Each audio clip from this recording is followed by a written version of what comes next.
Hello friends, welcome to Radik Web Education. आज हम लोग 1 अगस्त का करंट अफेयर्स देखने चल रहे हैं और हमारा जो टॉपिक है वो है एशियन इंफ्रास्ट्रक्चर इन्वेस्टमेंट बैंक यानी AIIB और इससे भारत के क्या रिलेशंस हैं। चलिए शुरुआत करते हैं। पहली बात ये समझते हैं कि ये चर्चा में क्यों है। तो अभी हाल में ही जिन लिक्यून को 5 वर्षों के दूसरे कार्यकाल के लिए चीन स्थित एशियन इंफ्रास्ट्रक्चर इन्वेस्टमेंट बैंक यानी AIIB का प्रेसिडेंट नियुक्त किया गया है, अध्यक्ष नियुक्त किया गया है। यानी कि AIIB का जो दूसरे कार्यकाल में जो प्रेसिडेंट अभी बने हैं वो कौन है? वो बने हैं जिन लिंक्यून। देखिए, AIIB जो बैंक है वो इंटरनेशनल वित्तीय संस्था है, यानी इंटरनेशनल जो ऑर्गेनाइजेशन है इकोनॉमिक बेस पर, यानी कि फाइनेंस की एक तरह की संस्था है। जैसे कि ADB है ना, एशियन डेवलपमेंट बैंक, वैसे ही AIIB है।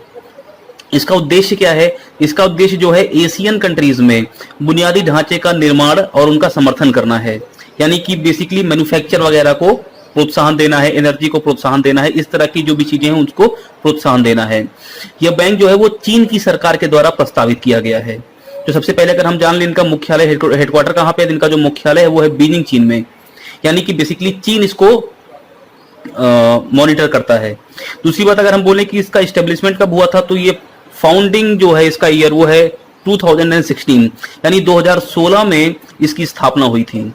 अब देखिए एक पॉइंट और जरा यहाँ पे ध्यान रखिएगा, चीन के जो वित्त मंत्री हैं लू जिवेई को AIIB का पहला चेयरमैन नियुक्त किया गया। यानी कि जो फर्स्ट चेयरमैन है वो कौन है? वो है वित्त मंत्री, यानी कि फाइनेंस मिनिस्टर कहां के? चाइना के ही। वो कौन है? लू जिवेई। अब देखिए अगर मैं बात करूं तो इनके जो टोटल मेंबर्स हैं, टोटल ऑल इंडिया मतलब ऑल ओवर द वर्ल्ड, वो है 103। चलिए आगे बढ़ते हैं हम। अब बात करते हैं इंडिया और AIIB के रिलेशंस किस तरह से हैं। देखिए वर्ष 2016 में इसकी स्थापना हुई और उस समय जो इनके संस्थापक सदस्य थे, यानी कि जो फाउंडिंग मेंबर्स थे, वो 57 थे और उनमें से इंडिया भी एक था। अब दूसरी अगर पॉइंट की बात करें तो AIIB में चीन का जो शेयर परसेंट है वो कितना है? 26.06% और ये टॉप पर है चीन यहाँ पे। और दूसरा जो इसका सबसे बड़ा शेयर होल्डर है वो कौन है? वो है इंडिया और 7.62% के साथ है। यानी सबसे मेजर जो शेयर होल्डिंग है वो किसकी है? चाइना के पास है, वो है 26% के आसपास। और जो दूसरा सबसे बड़ा शेयर होल्डर है वो कौन है? इंडिया है, 7.62% के आसपास। आगे अगर बात करें तो AIIB से भारत ने 4.35 बिलियन अमेरिकी डॉलर का अभी एक डेप्ट लिया है, एक कर्ज लिया है, जो किसी भी देश के द्वारा प्राप्त सबसे अधिक ऋण राशि है। यानी कि सबसे अधिक ऋण प्राप्त करने वाला जो देश है AIIB से, वो कितना है? वो कौन है? वो है भारत, इंडिया। और कितना उसने कर्ज लिया हुआ है? 4.35 बिलियन अमेरिकी डॉलर का ऋण प्राप्त किया है उसने। आगे अगर मैं बात करूं तो देखिए AIIB ने अब तक 24 देशों में से 87 परियोजनाओं को वित्त पोषित करने के लिए 19.6 बिलियन अमेरिकी डॉलर का ऋण की मंजूरी दे दी है। अगर पहले नंबर पे बात करें तो पहले नंबर पे कौन है? इंडिया है। दूसरे नंबर पे कौन है? तुर्की है। और तुर्की को 1.95 बिलियन अमेरिकी डॉलर के साथ ऋण प्राप्ति के स्थान पर दूसरे स्थान पर है।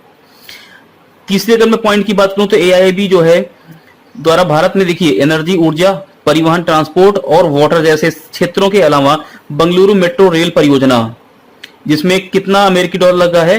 335 मिलियन। गुजरात में ग्रामीण सड़क परियोजना, इसमें कितना लगा है? 329 मिलियन। मुंबई शहरी परियोजना, इसमें कितना लगा है? 500 मिलियन डॉलर। तो इन सारी जो परियोजनाएं हैं उसमें भी AIIB ने क्या किया है? भारत को टोटल ऋण प्रदान किया है और वो कितना है?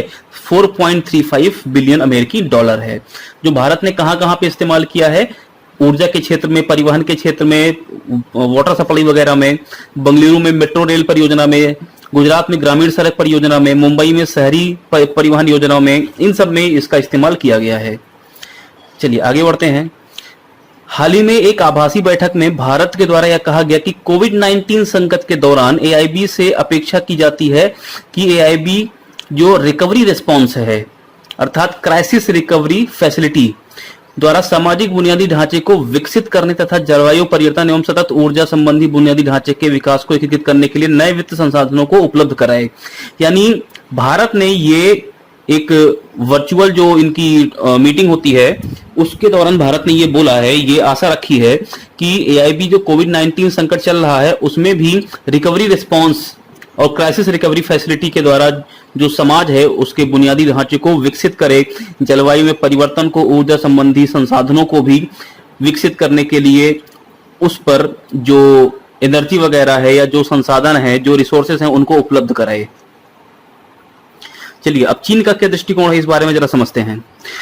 जून 2020 में AIB द्वारा एशियन डेवलपमेंट बैंक यानी ADB के साथ मिलकर कोविड-19 यानी कि AIIB और ADB ने कोविड-19 इमरजेंसी रिस्पॉन्ड फंड और हेल्थ सिस्टम प्रिपेयर्डनेस प्रोजेक्ट के लिए $500 मिलियन और कोविड-19 active response and expenditure support के लिए $750 मिलियन के वित्त को मंजूरी दी है। यानी कि कोविड-19 के लिए AIIB और ADB इन दोनों ने मिलकर 500 और 750 यानी कि $1250 के ऋण को या वित्त को मंजूरी दी है।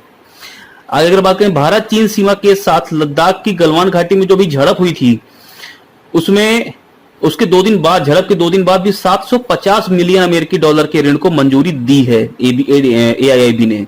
यानी कि गलवान घाटी पे जो झड़प हुई थी उसके बाद भी 750 यानी $750 मिलियन के ऋण को मंजूरी दे दी गई है ADB के द्वारा। अब AIIB के द्वारा, AIIB द्वारा बिल्ट एंड रोड इनिशिएटिव यानी कि BRI, इसको आप जरा ध्यान रखिएगा, बिल्ट एंड रोड इनिशिएटिव यानी BRI के तहत कई परियोजनाओं का समर्थन किया गया है, लेकिन ये औपचारिक रूप से इस परियोजना से जुड़ा नहीं है। तो इसको पॉइंट को नोट करने के लिए यहाँ पे ध्यान रखिएगा, इस पॉइंट में आप केवल BRI को ध्यान रखिए। BRI क्या है? Built and road initiative. अब चलिए कुछ क्वेश्चंस की बात करते हैं।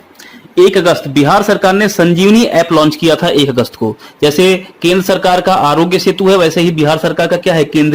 बिहार सरकार का क्या है? संजीवनी ऐप है। हाल ही में किस मशहूर नृत्यांगना एवं कोरियोग्राफर का 101 वर्ष की उम्र में निधन हो गया था? तो वो है अमला शंकर। इनका भी हाल ही में निधन हो गया है। उम्र के बढ़ते तकाजे के कारण इनका भी कई बीमारियों से ग्रसित थी, इस वजह से इनका निधन हो गया।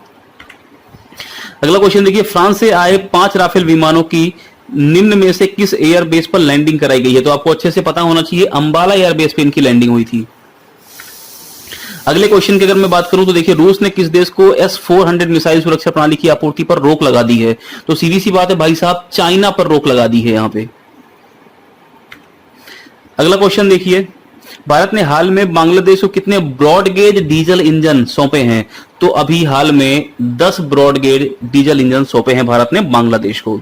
तो आज के लिए हमारा ये जो सेशन है इतना ही रखते हैं, बाकी मिलेंगे फिर नेक्स्ट सेशन में। आज के लिए इतना ही, धन्यवाद।